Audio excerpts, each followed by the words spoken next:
I feel like so much of what we see on social media, or at least what I see on social media, is people who have quit their 9 to 5s to follow their dreams, pursue their passions, and just generally look like they are living the dream. And I think that's great. Listen, I want to be self-employed and doing what I love too, but I think something that comes along with that, and this whole side hustle, make your passion your job type of culture, has created this pressure and this idea in our heads that every passion and every hobby can become a stream of income. And it's sort of created this narrative that your passions and your hobbies should be something that you're monetizing. And while I think that sometimes, your passions are a great place to start if you're trying to build your own business and free yourself from, 9 to 5 life, I also think that there is something very valuable about keeping some of your passions and hobbies sacred and not trying to monetize them. So in this video, I really want to talk about the pressure to monetize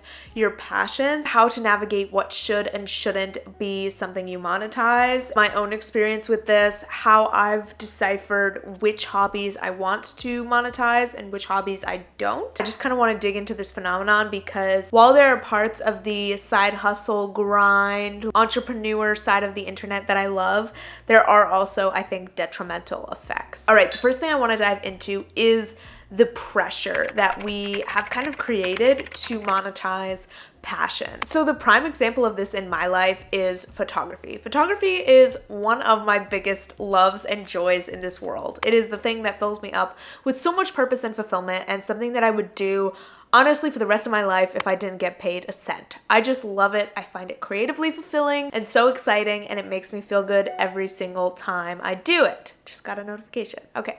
So I've been doing photography since I was in college, and pretty much straight away I began receiving comments from friends, family, etc. of, oh, you should be charging for this. I would just kind of always be like, yeah, I know, but I'm just a beginner, like I'll charge eventually, or oh yeah, like I'm trying to start charging, but not everyone's willing to pay. I would just kind of give rebuttals to their comments because at the end of the day, I was having fun and I didn't care whether I was getting paid, right? Fast forward a little bit and I started feeling like, okay, I'm getting better, like I'm improving my skills. Maybe I do want to turn this into an income stream. Maybe I want to start making money from this. So I started doing more and more paid gigs, and a lot of these paid gigs were types of photography I didn't love. So I was doing headshots, I was doing events, not the type of creative model photography that I'm really interested in. And sometimes, I would end out those paid gigs feeling good, feeling like, wow, I really made money from something I enjoy and it was easy, and I love that for me. And other times I would finish a paid gig feeling drained and like it had kind of killed off some of my passion for photography, honestly, because it wasn't the type of photography I wanted to do. So I was constantly going back and forth between whether I really wanted to try and make a business, try and do freelancing, and really wanted to push, paid photo packages, try and find clients. And other times I was just like, I don't want to worry about any of that. Photography is my number one joy and passion in my life. Like, I'm just gonna do it for fun, for free. So I was constantly going back and forth on this. Meanwhile, I was still getting lots of comments from people in my life being like, hey, you've been doing this for a while, like you should really start charging, you should really raise your rates, like you're underselling yourself. And I've even gotten really shamey, like judgmental remarks from people where I told them, hey, I did this really awesome shoot with this amazing model and I had so much fun. And they would be like, well, how much did you get paid? And I'd be like, oh, I didn't charge her. I just did it for fun. And they would be like, oh my God, you did it for free? Why would you do that? Like such judgment and like condescending tone. And it really made me think, like, this is something that I love, it's something I'm willing to invest my own money into, etc., because it is my greatest hobby, okay? And the fact that people can't see that and see its value as something I enjoy doing and immediately have to be like, how are you monetizing this? You should be making more money from this. Like, this isn't valid unless you're making a ton of money from it. I think that just highlights the whole issue of like, we should respect hobbies, passions, pursuits that are done for reasons other than just money. And yes, it's great to be able to make money from doing things you love, but it's also okay to have certain things that you love that you don't want to monetize or that you're not yet ready to monetize, that you're not focusing on monetizing at this point, that's perfectly valid too, you know? And that doesn't mean that eventually I don't want to make money from photography, but I'm really lucky to be in a position now where I'm not depending on these things for income. And it's still valid for me to work on those things and pursue those things without putting all this pressure on them to be making me money at this time. I don't feel a need to be hustling to try and like milk as much money out of photography as possible, because I'm okay with it just being fun and fulfilling for me right now. On the other hand, you take something like YouTube. YouTube is something that I've always known I'm interested in monetizing. When I went into it, I knew that this was something that I would potentially want to be a source of income for me down the line. I've known that since the beginning. And unlike photography, where the thought of trying to monetize it kind of strips some of the passion and fun out of it, I've never felt that way with YouTube. The thought of trying to monetize it has always seemed exciting, and it's part of what I love about YouTube is this businessy side of sponsorships, ad revenue. Like, it all just seems really fun to me, right? So that is one thing that is currently a hobby for me that I know I want to turn into income. And for some people, YouTube is a pure hobby, and the thought of monetizing it just gets rid of all the fun and they don't want to see it as a business. And that's valid too, but I know for myself it is something that I'm interested in making into a business. So all of this is to say that I think if you yourself are trying to figure out whether you want to monetize your passion, think about what that looks like. Think about the steps and the process of monetizing it, you know, whether that is sponsorships or creating paid packages, whatever it is for whatever you want to do. And think about, does that process of monetization add to the fun and excitement of the hobby, or does it kill off everything you love about it? You know,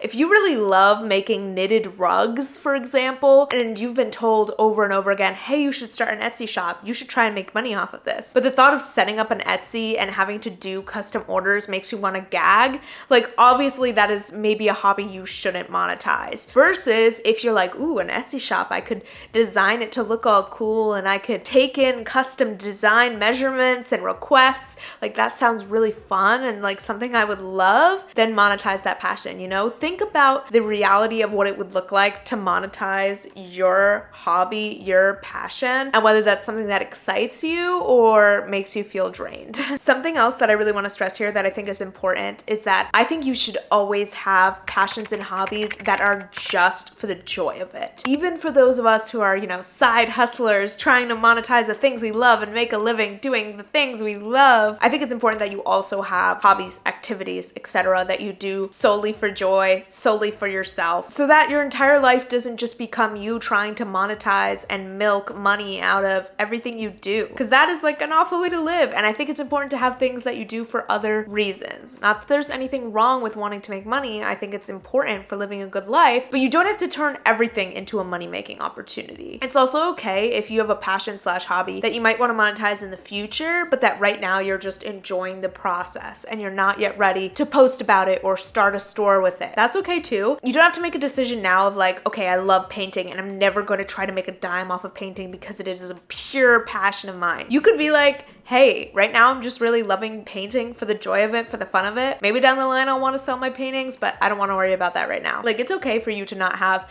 a final decision. Another pressure that I think kind of goes along with this pressure to monetize is the pressure to publicize your passions and hobbies. Especially with social media now, it seems like there's kind of a pressure to share everything and to share every part of your life. And it almost feels like a hobby or an interest isn't legitimate until you've posted about it, which is so silly, but that is kind of how it feels. And especially for those of us who are making content like I am right now, there's kind of a pressure to show everything and integrate everything into your online presence. A great example of this for me is singing. So I started vocal lessons about a year ago, and I've kind of known that eventually I wanted to maybe post covers, maybe release music. Like, I wanted to eventually make it more public. But when I started my lessons, I was really good about being like, okay, Brielle, there's no pressure with this. Like, do not post a cover until you're ready. Do not make a song till you're ready. Like, take your time with this, and when you feel ready to post about it, to release things,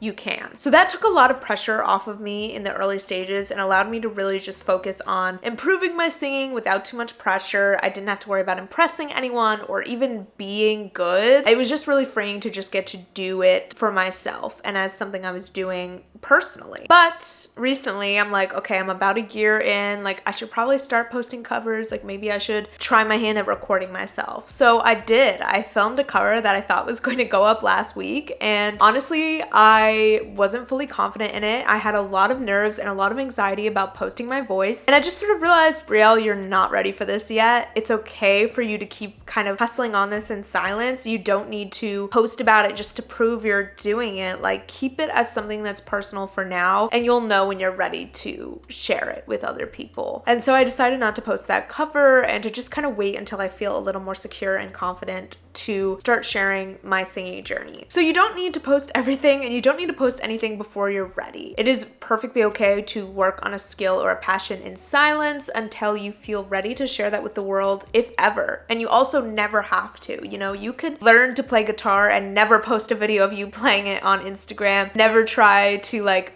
do a live performance. You can literally just do it because it's fun and a good challenge for your brain. Like that's valid too. Another really incredible thing about keeping certain passions personal is that it relieves you of the pressure of trying to be good at that. And honestly, I don't think people talk about this enough, but I think a main reason why a lot of us feel this pressure to be good at things instantly and to not have any growing pains or awkward phases is because we feel like we need to share the whole journey or we need to be super public about what we're doing. But I think there's a lot of freedom and joy in saying, hey, this is something I'm doing purely for fun. I don't need to be good at it now. I don't need to be good at it ever. I don't need to show it to anyone. I don't need to be scared of judgment or criticism. I just want to keep this to myself, and even if I suck, it's okay that I suck because it's a hobby. Like that's the whole point of having hobbies and passions. It's something you do because you love it, and it doesn't need to be something you're amazing at, you know? That's the difference between like a skill and a hobby. A skill is something obviously that you try to get good at, maybe for money, maybe for some other reason, versus a hobby doesn't necessarily have to be that. It can be something that you just enjoy, you know? Maybe you love painting, but you fucking suck and all your paintings look like a dog dragged their butt in some paint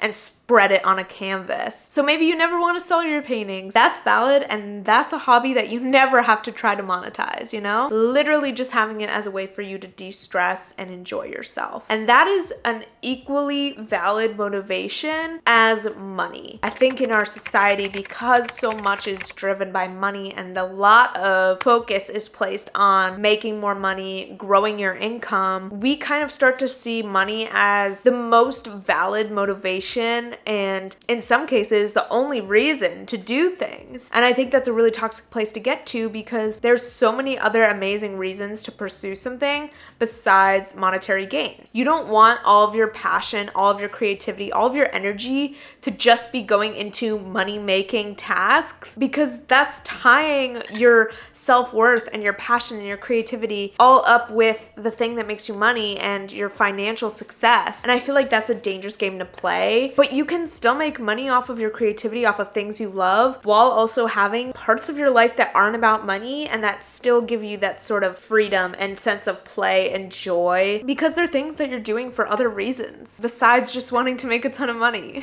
I hope you guys like this video. Let me know your guys' thoughts on this. Have you ever felt any pressure to monetize your passions? Is that something that you want to do? And I will see you guys again next week with another one. Bye guys. Love you. Yeah, his baby said that they don't got a future like it burns. So give him something worse to kill his head with, make him forget somehow. Might be that another day she would have wished he stayed, but they're done.